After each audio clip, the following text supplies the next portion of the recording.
Vamos a hablar pues de las patologías del sistema nervioso. Recordemos que el sistema nervioso está conformado por el sistema nervioso central y el sistema nervioso periférico. Recordemos que dentro del sistema nervioso central pues está compuesto por el encéfalo y por la médula espinal. Entonces aquí tenemos todo el encéfalo. ¿Qué compone el encéfalo? El cerebro, el cerebelo, el tallo encefálico que está compuesto por el mesencéfalo, el puente varolio y el bulbo raquídeo. Y tenemos pues la médula espinal. También tenemos pues el sistema nervioso somático que está compuesto por los 12 nervios craneales pues que ya se vieron en anatomía. Y los nervios espinales pues que también se vio en anatomía, que son los nervios que salen pues de la médula espinal y que inervan algunos músculos y permiten su movimiento. Dentro del sistema nervioso periférico está el sistema nervioso autónomo que se divide en simpático y parasimpático, pues que también los estuvimos estudiando anteriormente. Entonces vamos a ver las enfermedades del sistema nervioso. Pues hay infecciones del sistema nervioso central que ocurren con frecuencia, como complicación de infecciones virales sistémicas. Los virus alcanzan el sistema nervioso central, ya sea por la sangre o por las neuronas, pero más comúnmente se alcanza por la sangre. Y pueden a veces atravesar pues, la permeabilidad de la barrera hematoencefálica. Una de las patologías más comunes es la cefalea. Pues la cefalea se caracteriza por dolores de cabeza recurrentes. Pues es uno de los trastornos más comunes del sistema nervioso central. Yo creo que acá a cualquiera pues le ha dado dolor de cabeza. Pues se consideran trastornos primarios dolorosos que pueden incapacitar como lo que es la migraña, la cefalea tensional o la de brotes. También se considera que la pueden causar pues otros trastornos como el consumo excesivo de analgésicos o también pues unas enfermedades propias del sistema nervioso. Entonces vamos a ver que existen varios tipos de cefalea, pues las más comunes son la migraña, pues que se localiza ¿dónde? Aquí en la mitad de la cara. La por tensión que se localiza en la parte frontal y la por brotes que se da casi siempre alrededor de un ojo. Sí, hay muchos tipos de cefalea. Vamos a comenzar pues con las cefaleas primarias. Entonces, dentro de las cefaleas primarias está la cefalea tensional, se dice que es la más frecuente. ¿Y por qué se causa? Por la tensión, porque nos estresamos mucho. Inicialmente aparece donde en la nuca y en la parte frontal. Y pues va a coincidir por los periodos de estrés. Esta se manifiesta como presión constante, pues a ambos lados de la cabeza y a veces siente pues palpación en los músculos. Entonces la gente sufre mucho de cefalea tensional hoy en día por sus problemas personales o por sus problemas laborales o el medio laboral donde trabaja, la sobrecarga laboral, los malos pagos, entre otros. Tenemos también la migraña, pues porque se da por episodios repetidos. La intensidad es variable. El dolor casi siempre da en una sola parte de la cara, o sea, un solo lado, es hemicraneal. Se puede extender a toda la cabeza, puede ser pulsátil. Mucha gente le da vómitos y náuseas. Hay gente que le da fotofobia, o sea, que no tolera la luz, tampoco tolera los ruidos y tampoco tolera olores. Puede empeorar con la actividad física y va a mejorar con el reposo. También la puede desencadenar pues periodos de estrés, pues también altera el ritmo del sueño, la menstruación, etcétera. Entonces, vamos con las cefaleas trigéminas autonómicas. Pues da un dolor unilateral y el dolor va a ser por donde pasa el nervio trigémino. Sus síntomas son pues el lagrimeo, el ojo se va a poner rojo, vas a tener congestión, taponamiento nasal, flujo de líquido por la nariz y rinorrea. Esta cefalea se caracteriza porque es de corta duración, es intensa y puede darte varias veces al día. Casi siempre se causa por activación del nervio trigémino Este, Seguimos con la cefalea en racimos. Pues es la más frecuente dentro de las primarias, pues se dice que ataca a casi 1 de cada 1000 adultos, es más frecuente en hombres que en mujeres, aparece a partir de los 30 años, se presenta pues en varias veces al día, de 1 a 8 veces al día, puede demorar 15 a 180 minutos cada episodio, puede dar diario o casi diario, puede aparecer en la noche, la persona se muestra inquieta y prefiere estar eh, inquieto, a diferencia de la migraña que la gente se acuesta. La cefalea hemicraniana pues que da de 1 a 50.000 adultos, o sea que es poco frecuente. Habitualmente pues da en una edad adulta. Los episodios pues son intensos, son de corto tiempo, de 2 a 30 minutos. Puede dar más de 5 veces al día y la localización es unilateral. Se puede manejar con la indometacina. Está la cefalea neuralgiforme unilateral con inyección conjuntiva y lagrimeo. Pues esta situación es poco frecuente, pues su causa pues se desconoce. Se dice que es más frecuente en hombres, aparece a partir de los 50 años, pues es moderada a severa, dura de 5 segundos, o sea que dura muy poco tiempo, puede dar 200 veces al día, o sea no demora tanto, pero da muy seguido. Puede aparecer espontáneamente o se puede desencadenar porque usted se toque la cara, el cabello, se lave los dientes, se estornude. Esta es una cefalea tusígena, pues que es la que da pues cuando se produce la tos, porque aumenta la presión intratorácica. También por cuando usted estornuda, cuando hace deposiciones y levanta mucho peso, pues tiende a demorar entre 1 segundo y 30 minutos y puede persistir por unas horas. Están las cefaleas por esfuerzo físico que se da pues porque usted realiza un esfuerzo físico muy intenso o ejercicio. Puede demorar entre los 5 y 48 horas, 5 minutos a 48 horas. Ocurre más que todo en lugares donde la temperatura es elevada y va a mejorar cuando usted cede la actividad. Está la cefalea asociada a la actividad sexual, pues como su nombre lo dice, pues es el dolor de cabeza eh, que ocurre pues por tener relaciones sexuales. Puede darse antes del orgasmo o durante el orgasmo. Es más frecuente que se dé pues durante el orgasmo, da en los dos lados de la cabeza y dura de minutos a horas. Está la cefalea por crioestímulos que se da por cuando la gente consume algo frío. No sé si ustedes alguna vez se han consumido algo que está muy frío y siente como si se le congelara todo por la cabeza. Entonces, esa es la cefalea por crioestímulo, pues también se recomiendan hacer estudios por si hay alguna alteración. Está la cefalea hípnica, pues que solamente aparece en el sueño, es tan fuerte que hace que la persona se despierte. Ataca normalmente a personas mayores de 5 años y puede durar entre 130 y 180 minutos. Se recomiendan estudios diagnósticos para descartar algún trastorno o alguna neoplasia en cabeza, cerebro. Esta es la neuralgia del trigémino. Se define por ataques de dolor facial que están en un lado de la cara.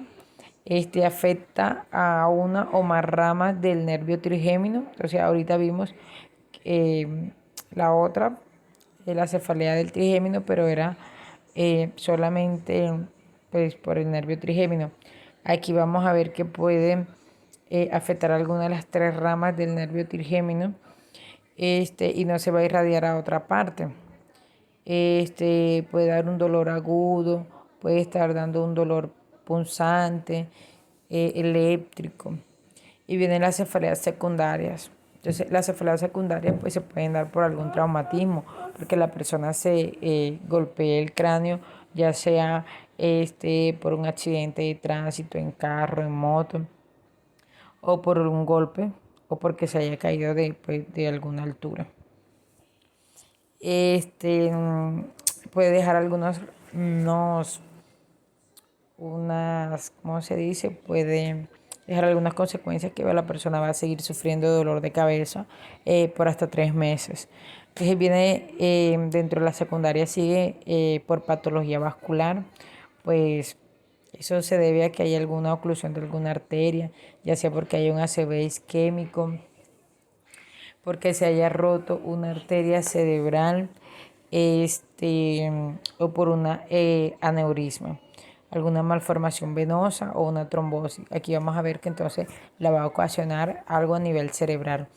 También por el consumo de sustancias o abstinencia, pues por consumir sustancias como alcohol, la cocaína, monóxido de carbono, puede producir eso. También por infecciones a nivel del sistema nervioso central como es la sinusitis, meningitis, encefalitis, abscesos craneales, pero aparte de la cefalea pues va a presentar lo que es fiebre.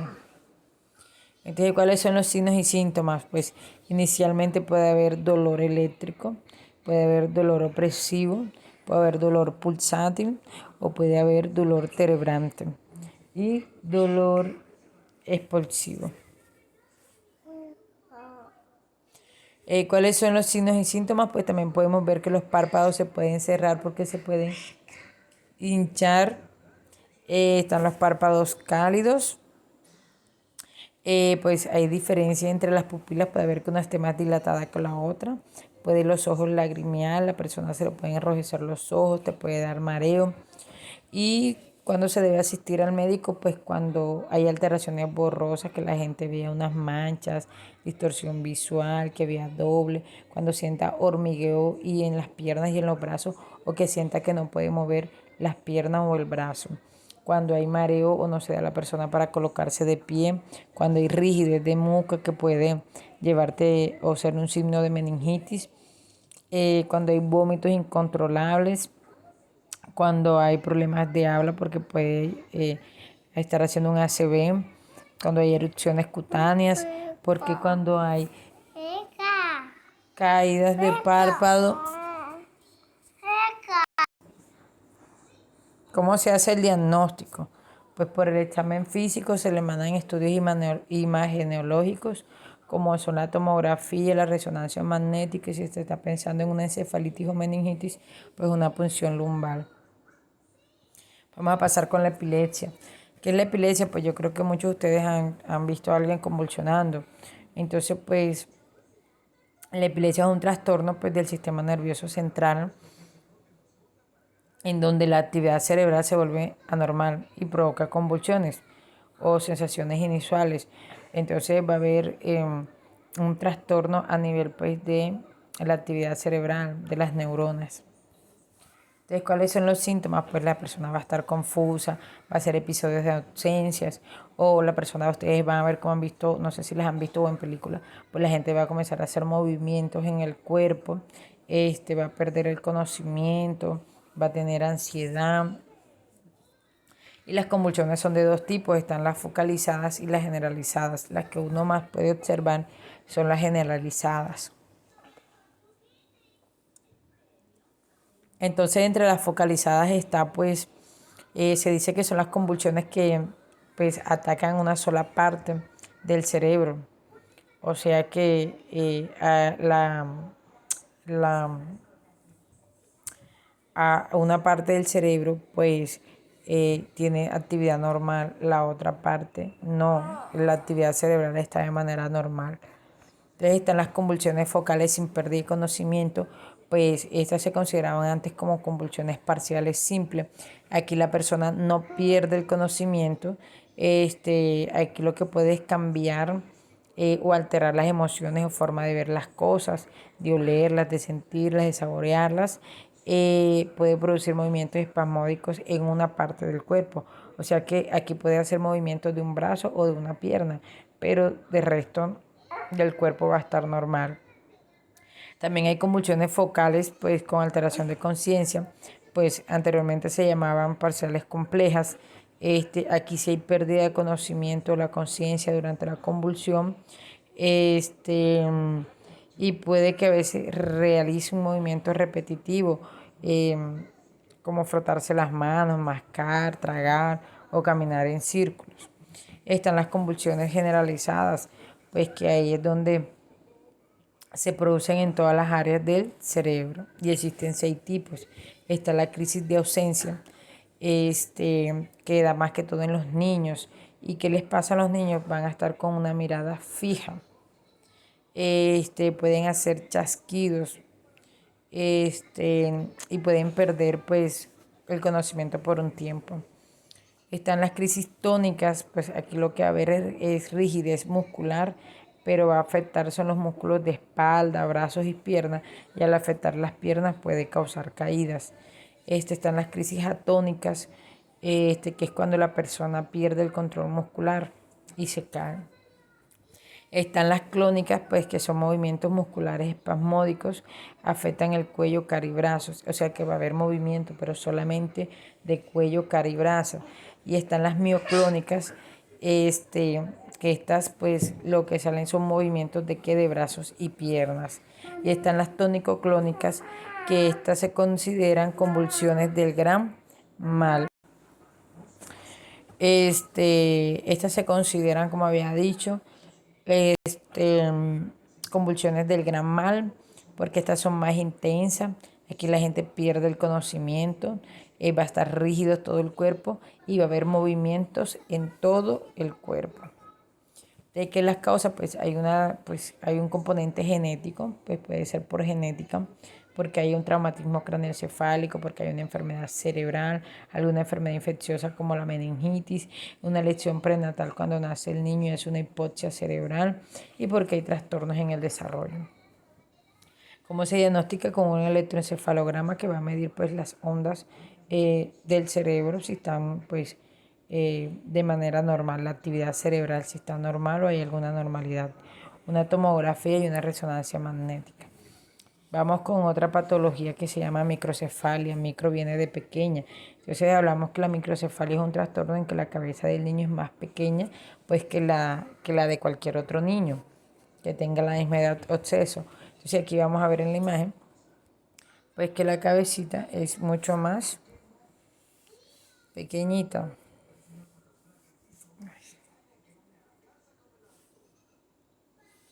Espérense. Vamos a ver la cabeza que está más pequeñita y aquí vemos en la imagen pues que esta parte no creció. Entonces, ¿cuáles son las causas? Porque hay craneosinostosis, que es cuando las fisuras del cerebro se cierran antes de tiempos.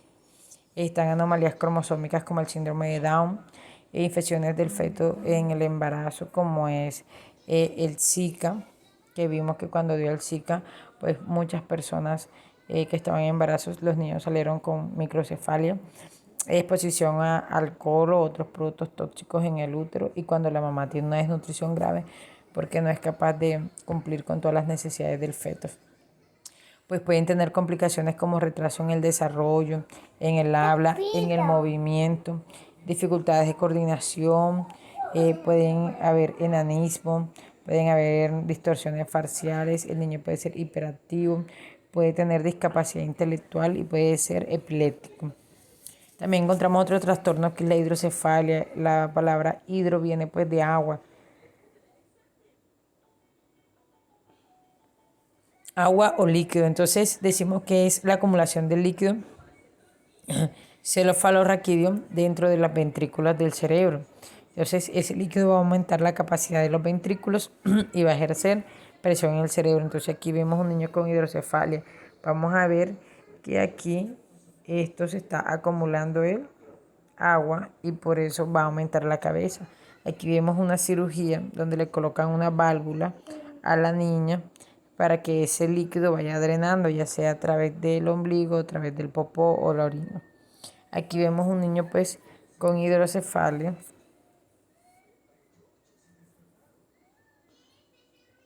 La cabeza les crece, entonces también les da macrocefalia. Entonces, ¿cuáles son las causas? Inicialmente porque hay una obstrucción. Entonces hay una obstrucción parcial del líquido cefalorraquídeo, ya sea por alguno de los ventrículos. Hay una mala absorción, entonces los vasos sanguíneos no le permiten absorber el líquido cefalorraquídeo. Por una producción excesiva también del líquido cefalorraquídeo. ¿Cuáles son los signos y síntomas? Inicialmente, pues el niño la cabeza le va a crecer más. Segundo, pues va a haber vómitos, somnolencia, irritabilidad, alimentación deficiente, convulsiones, ojos fijos hacia abajo, etcétera. ¿Cómo se diagnostica? Mediante una tomografía, una resonancia, ahí se va a ver pues el líquido en el cerebro. El tratamiento es quirúrgico, pues se le coloca la válvula. Vamos a pasar a la meningitis. Pues la meningitis, recordemos que el cerebro lo cubren unas capas que son pía madre, aranoide y dura madre. Estas tres capas recubren el cerebro. Vemos que después viene el hueso, el periosto y el cuero cabelludo. Entonces, ¿qué pasa? Se llama meningitis a la infección de estas membranas que recubren nuestro cerebro y médula espinal. Entonces, la etiología por alguna infección viral o una infección bacteriana o una infección por hongos. Y cabe recordar que cuando la meningitis es por una infección bacteriana, pues son potencialmente mortales y la persona tiene gran probabilidad de muerte. Entonces, ¿qué bacterias pueden ocasionar la meningitis? Pues la Streptococcus, la Neisseria y la Haemophilus influenza. Está la Listeria, meningococo. La meningitis viral pues es menos, tiene menos complicación en el paciente, pues lo causa un virus. La mayor de las veces es el enterovirus. También el herpes simple, que pues no se trata a tiempo y viaja por la parte hemática y llega a médula espinal o cerebro. El VIH, también tenemos la meningitis crónica, pues que es ocasionada por hongos o por el de la tuberculosis. Va a invadir pues las membranas y el líquido que rodea al cerebro. Este se va a manifestar en 2 semanas y pues sus síntomas son parecidos a una meningitis aguda. También está la meningitis fúngica, pues que la puede producir un hongo, pues esta no se contagia de persona a persona. La meningitis que se contagia de persona a persona es la meningitis bacteriana. También encontramos una meningitis criptozoótica, que es una forma fúngica que afecta principalmente a las personas con VIH porque tienen un sistema inmunológico débil y pues es altamente mortal. ¿Cuáles son los factores de riesgo? Omitir las vacunas como el de la Haemophilus influenza, que es una de las causantes de la meningitis. Pues la edad, vivir en residencia comunitaria, un embarazo, si consumes alimentos poco cocidos y si tenemos un sistema inmunológico debilitado. ¿Cuáles son los signos y síntomas? Pues inicialmente dolor de cabeza y el signo característico es la rigidez del cuello. Va a haber fiebre, confusión, somnolencia y el paciente va a presentar ¿qué? Convulsión. Se diagnostica con un hemograma porque la cuenta de blancas va a estar aumentada, el hemocultivo para mostrarnos si la bacteria está en sangre, una punción lumbar que nos va a mostrar si es una qué bacteria o qué virus lo está causando, una resonancia magnética y una tomografía. Pues el tratamiento es antibioterapia. Ya sabes, entonces válido saber que pues la más complicada es la neumonitis bacteriana, la meningitis bacteriana y pues es altamente contagiosa. Está el trauma craneoencefálico, que es la lesión física o deterioro funcional del contenido craneal, pues secundaria a un intercambio brusco de energía mecánica. Entonces, como su nombre lo dice, pues cuando nos golpeamos nuestra cabeza, pero es un golpe que puede ser severo o un golpe que no sea tan fuerte. Sí, vamos a ver porque hay traumatismo craneoencefálico leve, moderado y severo. Eso dependiendo el impacto con que usted haya recibido. Eso puede causar en la persona conmoción, contusión, hemorragia, laceración del cerebro, cerebelo, tallo encefálico y hasta la primera vértebra cervical se considera traumatismo craneoencefálico. Entonces, el objetivo de la atención urgente al trauma craneoencefálico, pues independientemente de su gravedad, pues es evitar lesiones cerebrales secundarias. El médico debe identificar las anomalías intracraneales y si presentan, si deben meterse a urgencia, a cirugía de urgencia. Pues las consecuencias del traumatismo dependen de la gravedad inicial, así como las complicaciones que puedan surgir.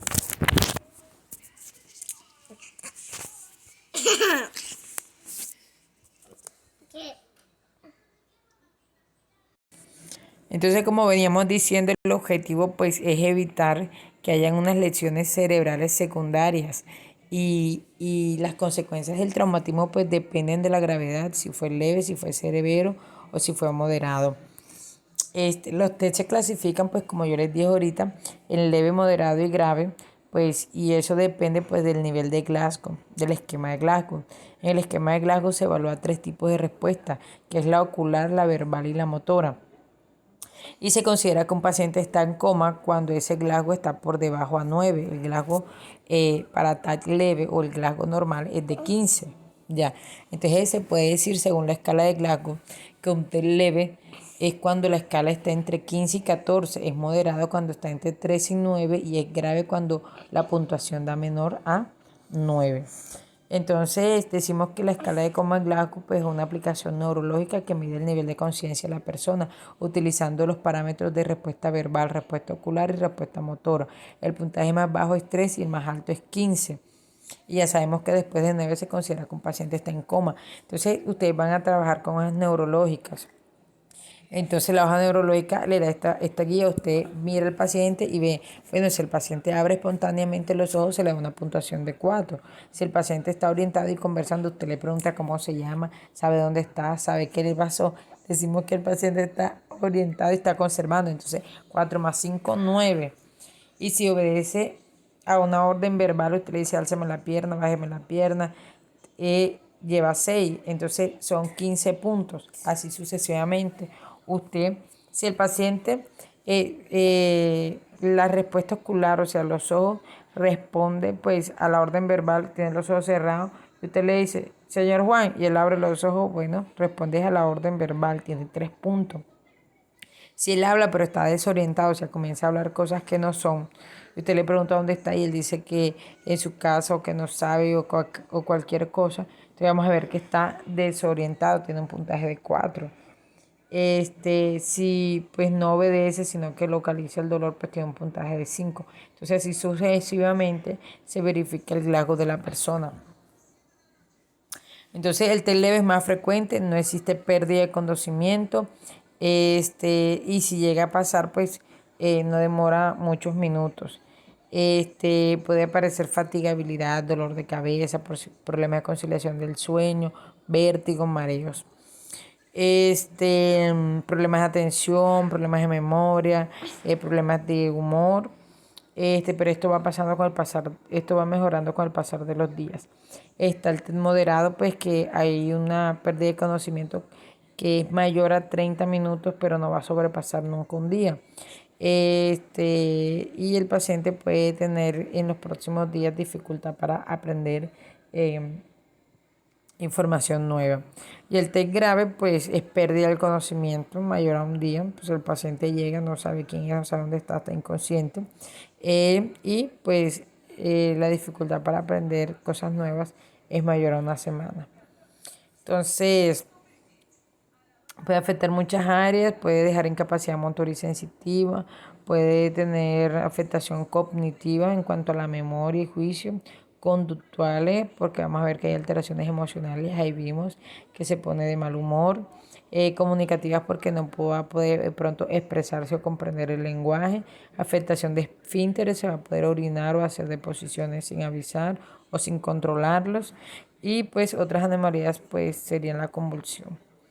Dentro de las lesiones focales tenemos el hematoma subdural, que es cuando la sangre se localiza después de la dura madre. Recordemos que la dura madre es una de las membranas que recubre el cerebro. En la mayoría de los casos, pues el sangrado es venoso y pues muchas veces los hematomas se reabsorben. Entonces el hematoma epidural pues está por encima de la dura madre. Casi siempre en esta parte el sangrado es arterial, por lo tanto se va a llenar más rápido de sangre. Este tipo de lesiones epidurales pues requieren una urgencia quirúrgica, o sea que deben ser sometidos a quirófano. Y está la hemorragia subaranoidea, pues que es cuando la sangre queda en el espacio subaranoideo. Aquí vamos a ver que este es el hematoma subdural, vamos aquí a ver un hematoma intracerebral y aquí un hematoma epidural. Entonces, se dice que los hematomas intracerebrales tienen hasta un 60% de mortalidad. Entonces aquí vamos a ver que este es el espacio subaranoideo y vamos a ver que aquí la sangre eh, se llena este espacio, por eso se llama hemorragia subaranoidea.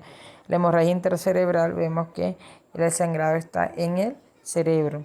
Y aquí en esta imagen vamos a ver dónde está la aranoide, el espacio subaranoideo, el pia madre. Recordemos que aquí está encima de la pia madre.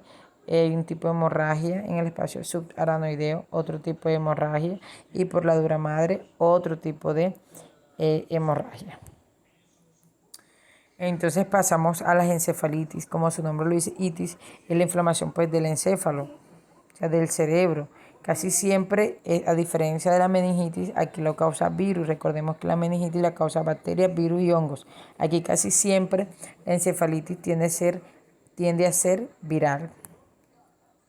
Casi siempre lo hacen los virus, el virus del herpes tipo 1 y tipo 2, que son los labiales y los genitales, que la persona pues no se hace tratamiento y eso migra a sangre.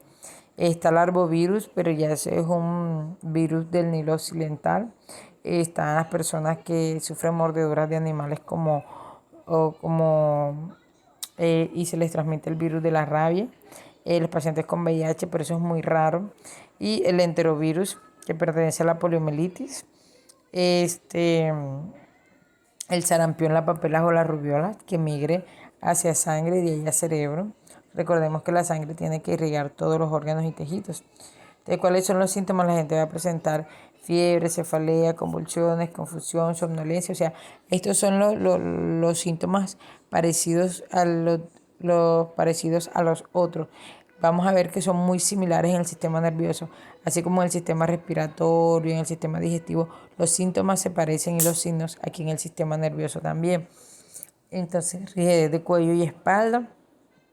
En caso grave, la persona puede tener problemas de audio y audición, puede tener alucinaciones, debilidad muscular, pérdida de la conciencia, parálisis de los brazos y piernas.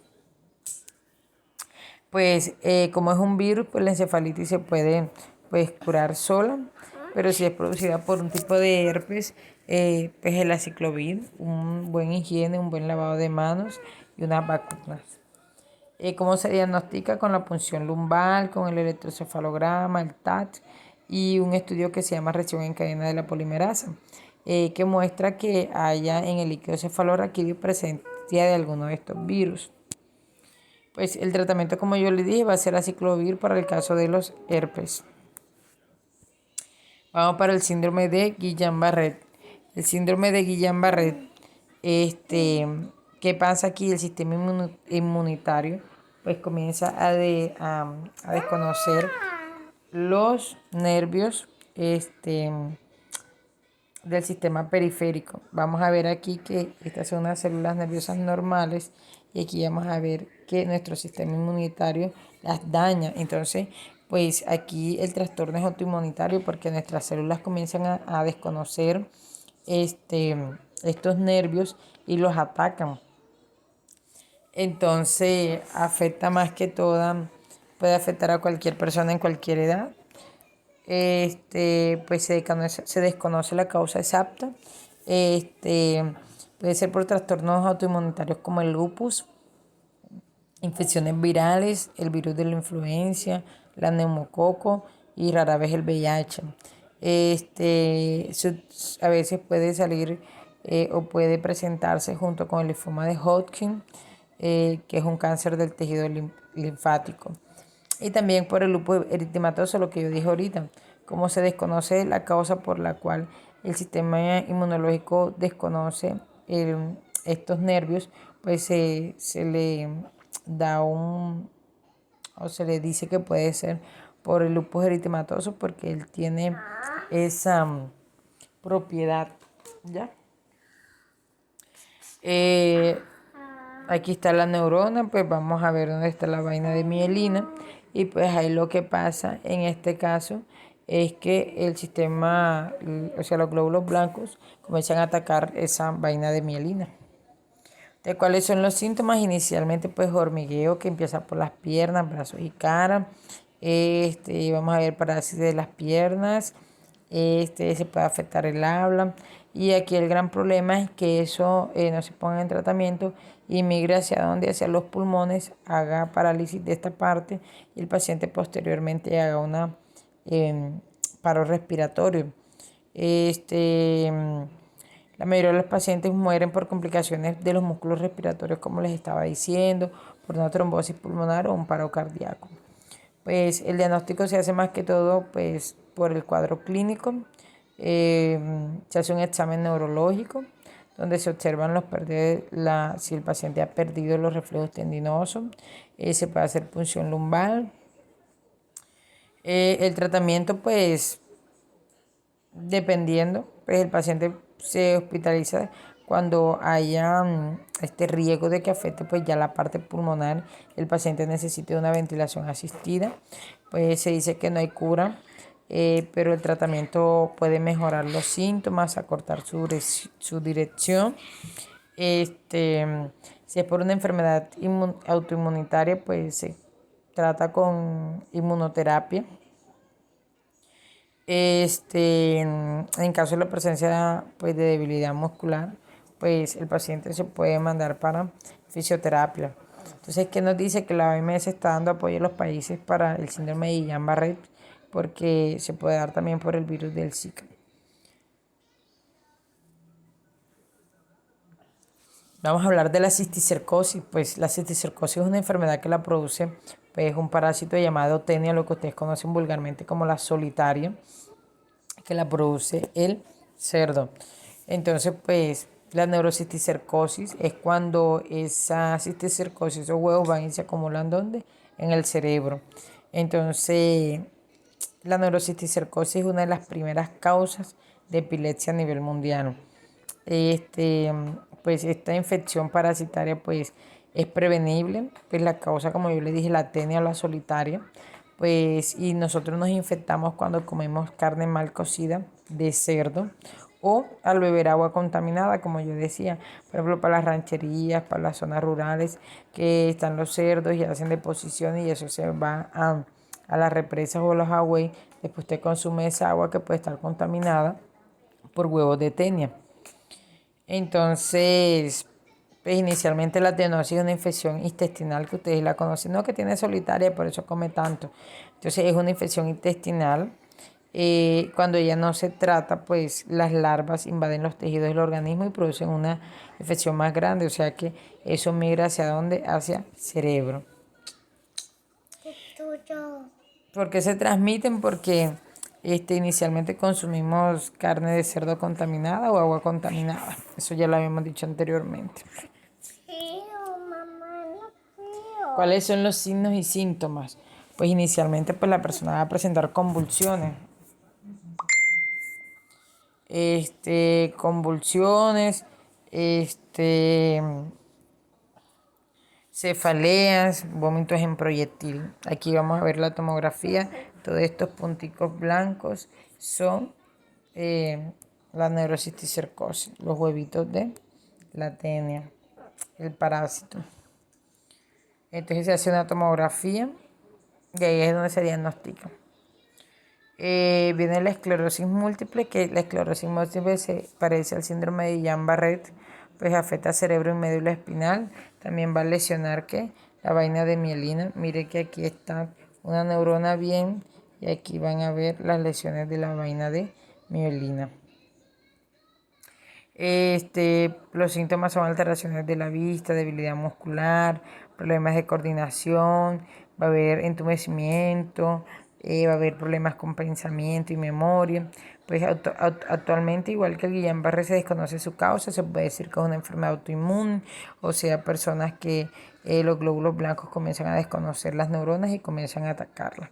Entonces, generalmente la enfermedad es leve. Algunas personas pierden la capacidad para escribir, hablar o caminar. Al igual que el Guillain-Barré no existe cura, pero existe un tratamiento que ayuda a controlar los síntomas y se ayudan con la fisioterapia. Está la paraplegia, pues es una debilidad motora. Afecta la funcionalidad de ambos miembros inferiores. O sea que es cuando el paciente no da para mover las piernas. Lo que usted dice, no, que está inválido, que también no es válido. El término de eso es paraplegia, o sea que tiene imposibilidad de mover los miembros inferiores. Entonces se produce como consecuencia de una lesión medular. Recordemos que la médula espinal, de ahí salen los nervios espinales que son los que inervan estos músculos y permiten la movilización de ellos. Cuando uno de esos nervios se lesiona, pues si inerva los músculos del pie, de las piernas, pues la persona va a quedar parapléjica. También la causa un tumor, una polineuropatía. Pues inicialmente la causan traumatismo, como es cuando nos accidentamos, o lesiones deportivas, esas mujeres que saltan y tienen lesión en médula espinal, los que saltan al agua de cabeza, los que tienen accidentes en trampolín, disparos, puñaladas, accidentes en moto. ¿Qué enfermedades pueden producirlo? La mielitis transversa, la esclerosis múltiple. ¿Qué otras cosas? Infecciones que estén alrededor de la médula espinal, un infarto de la médula espinal, un mieloma, un tumor y un accidente anestésico, o sea, cuando están colocando la raquidia o la peridural. ¿Cuáles son las consecuencias de la paraplegia? Inicialmente va a tener impotencia, no va a poder no va a poder controlar a veces las ganas de orinar ni de hacer deposición, le van a salir las úlceras por presión como complicación, espasmos musculares, los huesos se van a debilitar, va a haber un dolor crónico, va a haber depresión porque se aísla. Puede tener trombosis, va a tener impotencia sexual, puede darle neumonía o infección de vías urinarias. ¿Cómo se diagnostica? Con una tomografía, una resonancia, un estudio de conducción nerviosa para determinar qué nervio funciona y si no funciona y qué porcentaje. La mielografía, que es utilizada rara vez, y la punción lumbar por si se sospecha una infección a nivel de médula espinal. Como tratamiento, pues, inicialmente medicamentos, cirugía, fisioterapia, psicología, la silla de ruedas. Hay que recordar que el proceso es lento y de que el paciente vuelva a caminar, pues depende de la lesión del nervio. Está la cuadriplegia. ¿Cuál es la cuadriplegia? Como su nombre, cuadri significa cuatro. Es cuando se lesiona la médula espinal y causa que imposibilidad de que se mueva del cuello hacia abajo. Ahí van a estar las cuatro extremidades lesionadas. Se, se da inicialmente por accidentes. Entonces hay una clasificación de las lesiones. Se dice que es la tipo A, que es la más grave. La persona no mueve ni siente nada del cuello hacia abajo. Está la incompleta, que puede tener capacidad de movimiento algo limitada por debajo del nivel de la lesión. Está la incompleta, que la persona puede sentir y puede tener control muscular, pero no se va a levantar.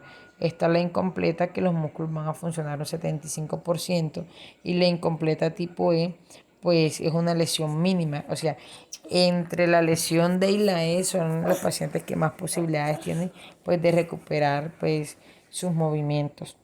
Entonces el pronóstico es que cualquier daño en la médula espinal, pues, es compleja. A veces no se da un pronóstico inicial porque los pacientes se recuperan bien y la fisioterapia los ayuda bastante. Entonces hay que esperar en la evolución. ¿Cuáles son los síntomas? Pues va a haber deterioro de las extremidades, vejiga y intestino. Se puede orinar el paciente, no puede tener control de esfínteres, la función sexual va a disminuir, la digestión también, la parte de respiración también, no se va a mover y no va a tener sensibilidad. Pues la causa es que haya un daño en médula espinal o en columna cervical, ya sea por un accidente de tránsito, por enfermedades como esclerosis múltiple o hipoxia neonatal, o sea, cuando el niño nació, o por una herida por arma de fuego. En este momento no hay tratamiento, lo que más se aborda pues es la parte de fisioterapia.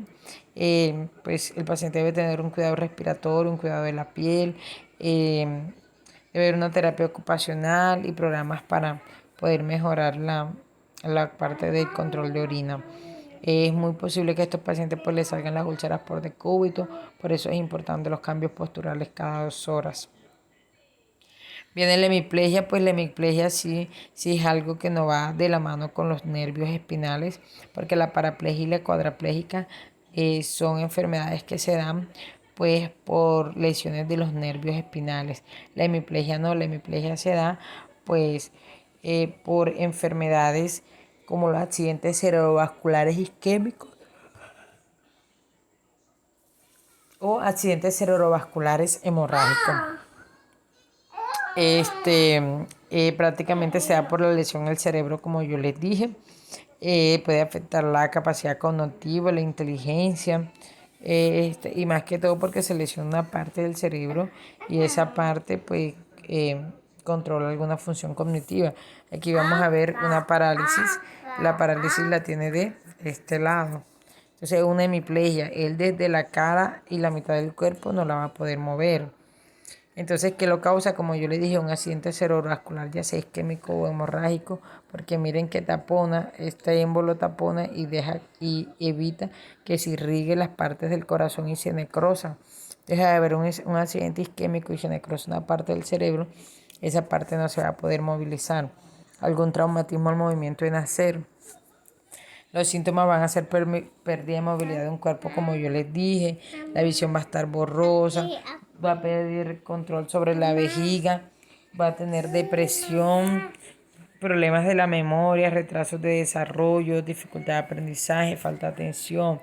Entonces aquí el tratamiento va a ser que terapia del habla, la fisioterapia, terapia cognitiva. ¿Por qué? Porque esos pacientes, si es un ACV isquémico, es más complicado que recuperen esa movilidad de esa parte del cuerpo. ¿Por qué? Porque una parte de su cerebro ya se murió, se necrosó. A diferencia de los accidentes cerebrovasculares hemorrágicos, que es por ruptura de un vaso en el cerebro, pues que ese hematoma se reabsorbe o lo opera, entonces hay más probabilidad de que el paciente recupere sus funciones. Vamos a ver que el accidente cerebrovascular isquémico pues tiene varios nombres, entre ellos está el ictus cerebral, la trombosis cerebral, derrame cerebral o necrosis cerebral. Entonces se le reconoce como todas las patologías o enfermedades del cerebro que son debidas a una interrupción momentánea o definitivamente de qué? De la sangre que irriga alguna parte del cerebro. Entonces pues vamos a definir unos trombos. Pues trombo es un coágulo de sangre que se encuentra dentro del vaso sanguíneo adherido a la pared del mismo. Entonces, ¿qué pasa? El trombo no se va a mover, el trombo va a estar aquí adherido al vaso sanguíneo, que en algún momento puede crecer tanto que va a obstaculizar el paso de la sangre. Está el émbolo, que es el émbolo. Inicialmente el trombo es el que está aquí pegadito, ¿verdad? Entonces, ¿qué pasa? Él a veces crece y obstaculiza todo el paso. Entonces, ¿qué es el émbolo? Es ese trombo que se despegó y se fue a la circulación. Entonces, cuando hace la embolia, él se despega, así como está aquí, comienza a correr hasta que encuentra una vena de un calibre más delgado y ¡pum!, la obstaculiza, la tapa. Tenemos la isquemia, pues que la isquemia es la falta del suministro de oxígeno. Cuando un trombo o una embolia pues obstaculizan un vaso sanguíneo y evitan que siga pasando sangre y por ende no va a pasar oxígeno y se va a morir esa parte del cerebro. El infarto pues es cuando ya está la isquemia prolongada. Aquí en la isquemia es cuando no pasa la sangre y deja de oxigenarse los tejidos. Y en el infarto es cuando ya ese tejido se murió por la falta de oxígeno. Aquí vemos en esta imagen pues una placa de colesterol. Miren. Y miren el trombo. Obstaculizó y no hubo paso de la sangre. Entonces, por tanto, el ACV isquémico pues no es más que un infarto pues de la región del cerebro, o sea, esa parte del cerebro que se murió por falta de oxigenación. Entonces, ahí ya se ve que es causada por una fibrilación auricular. ¿Por qué? Porque las aurículas se están moviendo muy constante y desprenden que un coágulo, y ese coágulo viaja a través de la circulación sanguínea hasta que llega a un vaso muy finito del cerebro y lo obstaculiza. ¿Ya?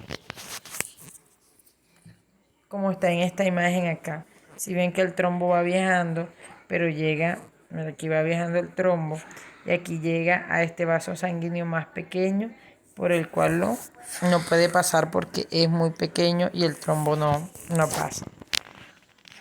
De las causas, pues la trombosis, la embolia, la fibrilación y un shock circulatorio. ¿Cuáles son los factores de riesgo?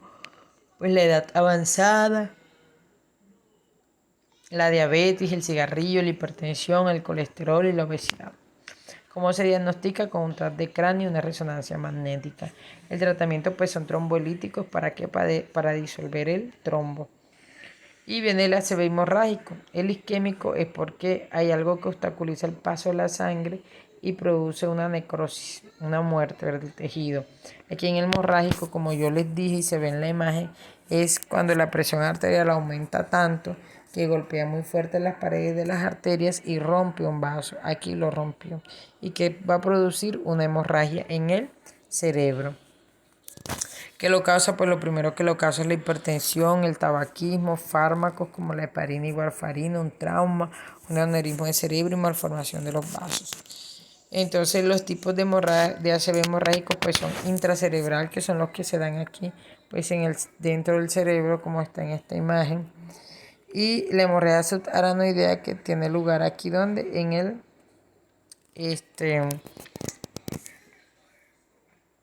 espacio subaranoideo. Los signos y síntomas, pues va a haber la hemiplegia, va a haber pérdida de equilibrio, ya que va a haber media parte del cuerpo dormido, va a haber cambios en la mancha.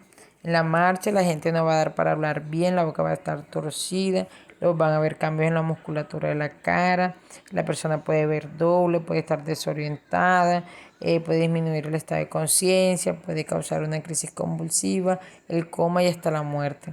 Cómo se diagnostica con un TAC de cráneo, una resonancia magnética, y su tratamiento es quirúrgico. Muchas gracias.